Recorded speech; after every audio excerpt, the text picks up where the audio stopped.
With all the info out there and all that noise about weight loss and healthy foods, it can be really hard to decipher what's a myth and what's reality. So that can lead us to going and buying a ton of supplements to keep us healthy, even though it's not healthy, and weight loss products that we think are gonna work that don't, or following unhealthy weight loss trends. And it can also cause you to cut completely nutritious foods out of your lifestyle just because you think they're bad for you. When in reality, eating healthy is much more simple than that. It doesn't have to be complicated. So today we're gonna go through and dispel a bunch of healthy food myths, and hopefully by the end of it, you're gonna be more informed, you're gonna have more understanding of what's good for you, and you're gonna have a much more simpler path to a healthy lifestyle. So let's get started.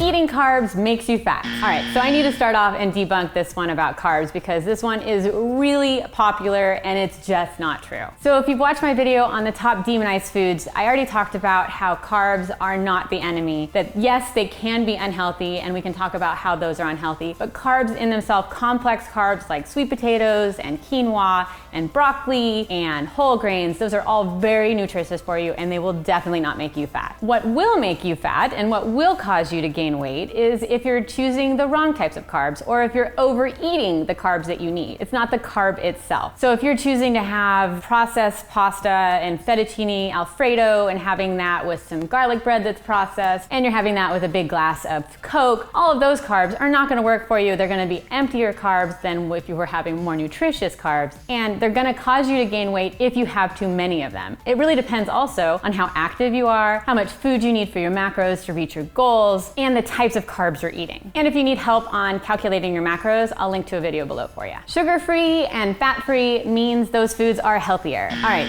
so if food is advertised as sugar-free or fat-free, typically that is a marketing strategy that is meant to guide you astray. In fact, in order to remove sugar or fat from foods, a lot of added chemicals have to be added into that. Fat-free foods, they remove the fat and they add more sugar. Sugar-free foods, they remove the sugar and they add more fat. It's all a way to get you to think you're eating healthy even though you're not. Plus, just because it has no calories from sugar, it doesn't mean your body is gonna react in a good way from it. And if it says no sugar, a lot of times manufacturers find other ways to add sugar into it. They might use organic cane sugar, even though that's really sugar. Or they might use some really crazy chemicals that taste like sugar in order to make it taste sweet, when really, if you just had foods that had naturally occurring sugars in them, that's totally fine. Your body doesn't really care for these super processed foods. I have a whole video on hidden sugars in foods and I can link to that for you as well. Coffee is unhealthy. Okay, so a tall caramel frap with extra whip and caramel topping with double pumps is definitely unhealthy for you. But that does not mean that coffee is unhealthy for you. There's a big difference in black coffee versus what gets sold as coffee in coffee shops. In fact, coffee has a ton of nutritional benefits and health benefits, and it's also an antioxidant which helps fight free radicals in your body. I have a video on the benefits of coffee that goes really into detail on this, but coffee by itself is not bad for you. What's the bad part is when you're adding a ton of sweetened creamers that are processed, you're adding a ton of sugars and all of those pieces that just up the calories in what you're eating, they up the sugar content, and they up the unhealthy fat content. So that is what we want to stay away from, not the coffee itself. So personally, I have coffee every day and I have it with a little bit of organic half and half creamer. Juice cleanses are a great way to detox your body.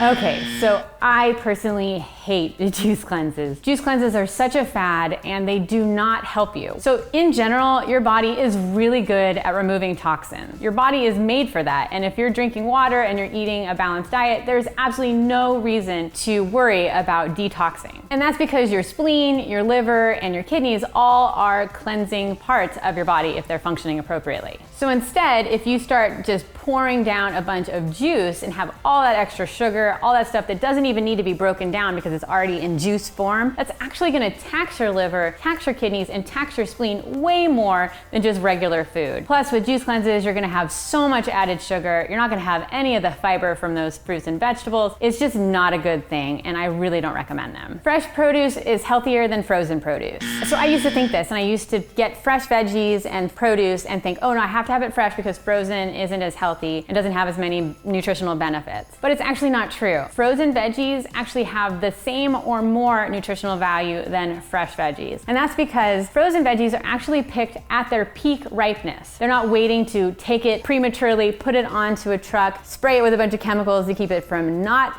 over ripening, and then sprayed with a bunch of chemicals to make it ripen so that it's ready for you in the store. Instead, they're picked at their peak ripeness, and then they are quickly flash frozen, and then they're ready to go for you to buy. So that's a perfectly good way to have veggies. And if you're someone that constantly is buying fresh veggies and fruit and having it go bad in your kitchen, this is a great alternative because then at least you have the food in your fridge and you have it ready to go and it won't go bad. Red meat is bad for you. All right, so we don't want to eat a ton of saturated fats every day and have red meat be the only food you're having, but red meat by itself is not bad for you. Red meat is actually a great source of naturally occurring animal saturated fats. It's also a great source of vitamin B12, iron, zinc, and selenium. And recent studies have actually shown that saturated fats within moderation do not cause cardiovascular disease as previously thought. Gluten-free foods are better for you. All right, so gluten-free is not necessarily better for you. Yes, there are people with celiac disease and severe gluten intolerances, so those people definitely, they don't want to be having gluten. But for the general population, gluten is not a bad thing. Those who have the ability to digest gluten will get a bunch of value from foods that are high in gluten, like whole grains, including wheat, barley, and rye. And you're going to get that naturally occurring insoluble fiber, which is going to be really beneficial and essential for a healthy gut and digestive system. Carbonated drinks are unhealthy. So just because it's carbonated, just because it's in a can, does not mean it's necessarily unhealthy. What's unhealthy is when you have carbonated drinks have a ton of artificial colors and sugars and flavors in there. But just plain old sparkling water is a perfectly fine alternative to water. It's going to keep you just as hydrated. It's just a different way to get it. Margarine is healthier than butter. So growing up, my family bought margarine because my mom said it was healthier than butter. So I totally fell under this myth that margarine is better, but it's not